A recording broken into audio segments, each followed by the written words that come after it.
Alrighty folks, so our next step is to start framing in our end walls. I stopped over at the store today with the trailer and picked up a whole bunch of stuff. Hopefully we got all the lumber that we're gonna need for framing that in. It's all treated, so hopefully it'll last for a very good long while. I also picked up some stuff for the doors. That's gonna be just a sliding door on there. So we got box rail and the hangers and the little carriage wheel things that run inside the box rail. They actually didn't have all the box rail that I needed. We're gonna have a 10-foot door on each end, so I need 20 feet of rail on each side, and so 40 feet total, and they only had 20 feet there. So I've got it in order in. Hopefully the rest of that'll be in maybe sometime next week. So whether or not this will end up in this video or not, I don't know, we'll see. But first thing I want to do is I want to sort through all the lumber and just double check that I got everything. Normally I like to do all my own loading, but there was nobody else in the back there getting treated stuff, so I had like, I don't know, 5 or 6 other employees helping load stuff up. So I just want to make sure that everything ended up on the trailer that I was supposed to be getting.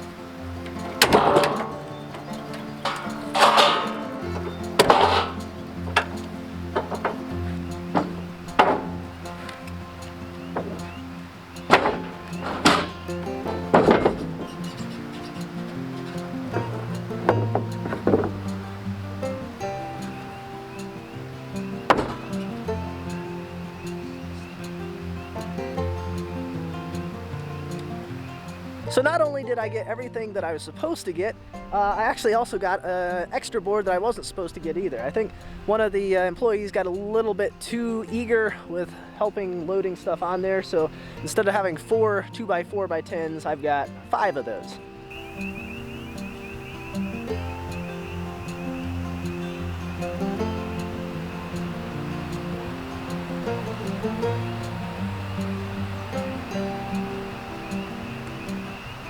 Alright, so one last thing before we can start putting our end walls in is I need to make a slight adjustment to this end bow here. I checked it with the laser level using, I guess it'd be kind of a plumb line, and the top of this bow is leaning out about half of the tube width. So it's maybe, I don't know, an inch, something like that, out of plumb.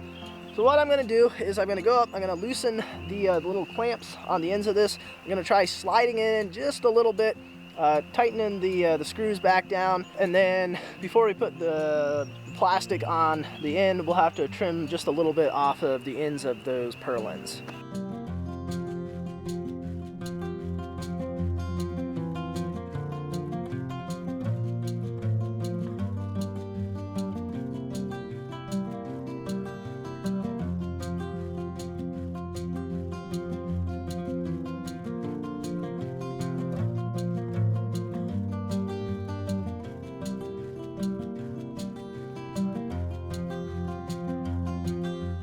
So the plan for what we're going to be doing here for our doors is, let's see if I can get back far enough here so you can kind of see the whole thing, is we're going to have one door on each side. It's going to be a 10-foot wide door, and it's going to be offset. So it'll be off to this side, and then when it's open, it'll slide over to this side. And the reason that I'm going for that wide is because the highest, of course, that we can really go for bringing anything in is up to our cross piece up here, and that is right about 20 feet wide.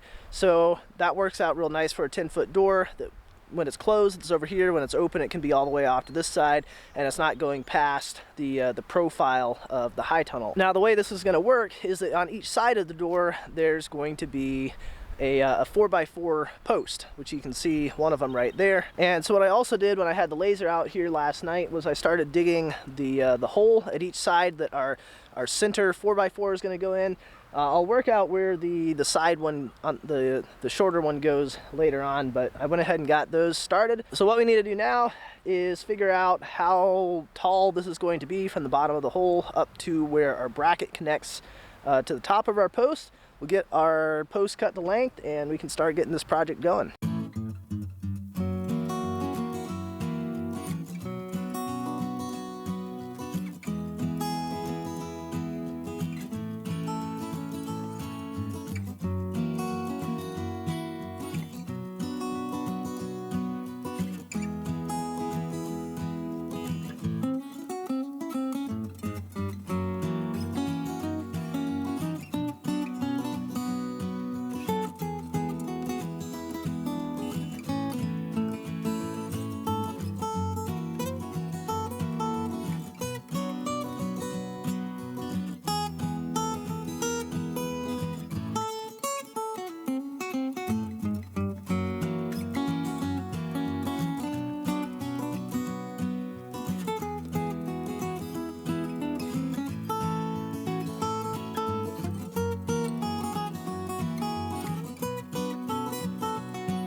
Alrighty, we got our door kind of framed in here. So the next thing that we need to do is start filling in with some studs along through here. We're gonna have, I think, 4 across through here, so every like 2 to 3 feet. We'll have a couple short ones up there and then another one over there to fill that in.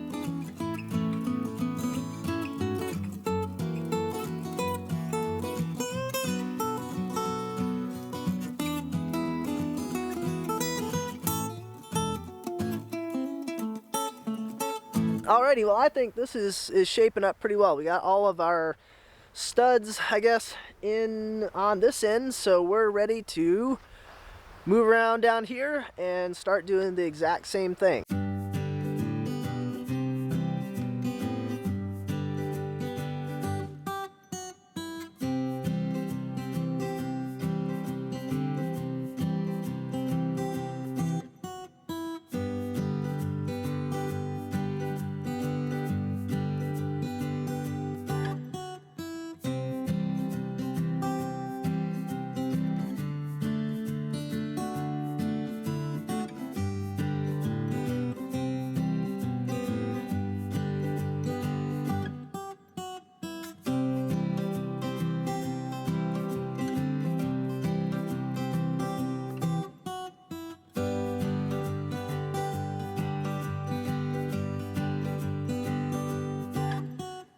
Alrighty, well it's been raining most of the day, but I think we may have just enough time to try getting all of our studs in on this side. As you can see, we got in our post on either side of our doorway, we got in our baseboard, and we got in our, I guess, header, something, whatever. The one that goes above the doorway, got that in last night. So if we can get in all of the studs, at that point we'll be ready to put on the wiggle wire track and we can start getting plastic on, I think. So the way this connects onto our post, I don't think I've shown this yet, is we kind of got 2 main pieces. This part clips over the our bow, our arch. In order to get it on there, you have to bend this open a little bit. And then that bolts on to this piece right here. And this is what our 2x4 goes into. Then we got some little holes in here that we can run screws through to connect this to the 2x4.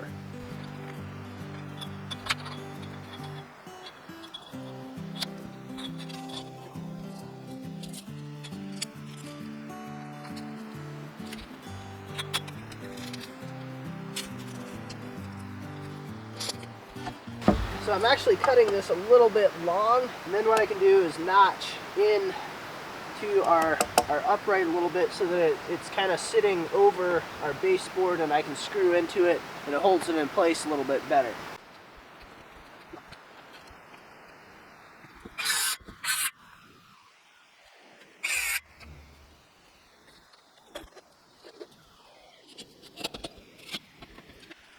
I only put 2 screws in the top there because I'm almost out of those short screws, but I got the ones on this side, so it's going to be pretty easy to add 2 more on the back later on, even if I already have the plastic on before I get around to doing that.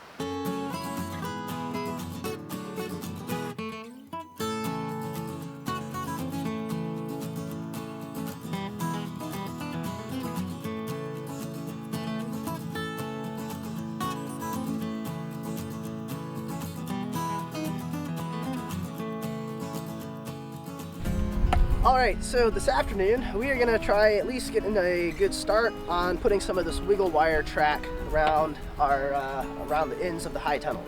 So this is going to go on the outside of our bow, kind of all the way around like this.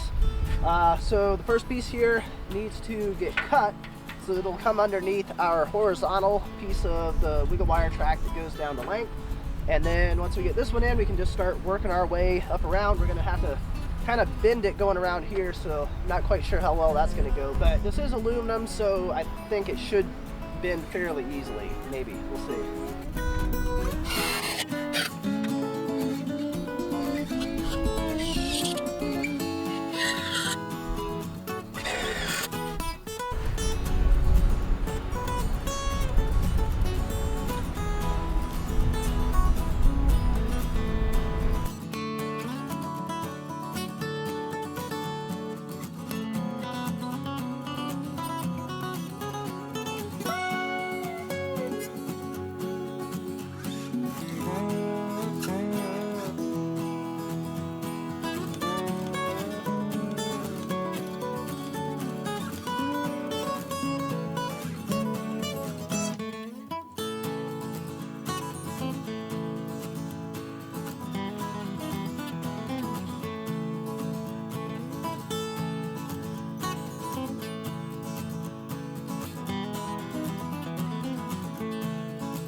This was definitely a mistake doing it like this.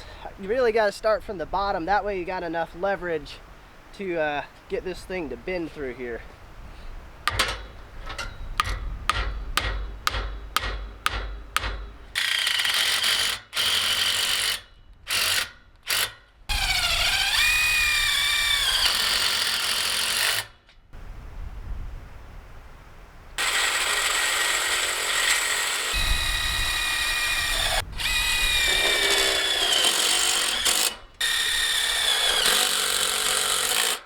All right, so next up, we need to put more of our wiggle wire track along our baseboard and up and around the door and along that baseboard. That way we've got it going around the entire perimeter of our end walls. And then I think at that point we can start working on putting plastic on, although we'll have to do the other end as first, that way it's all done.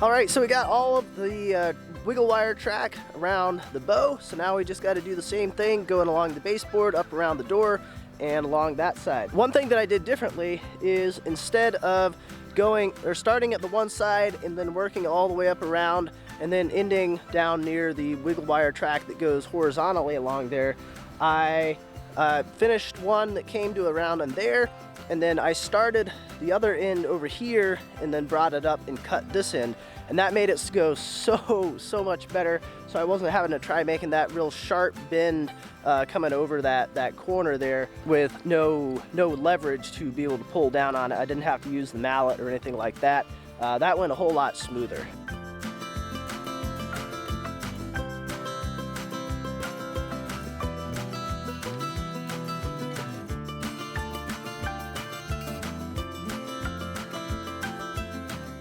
Alrighty folks, well that looks like a good place to cut the video for today. Next time we're going to start work on getting the plastic on our end walls and maybe on the rest of the high tunnel too, the main covering over the top and the side walls and all that sort of stuff as well. But anyway, that is going to be it for today. As always, I appreciate you guys watching, and I will see you next time.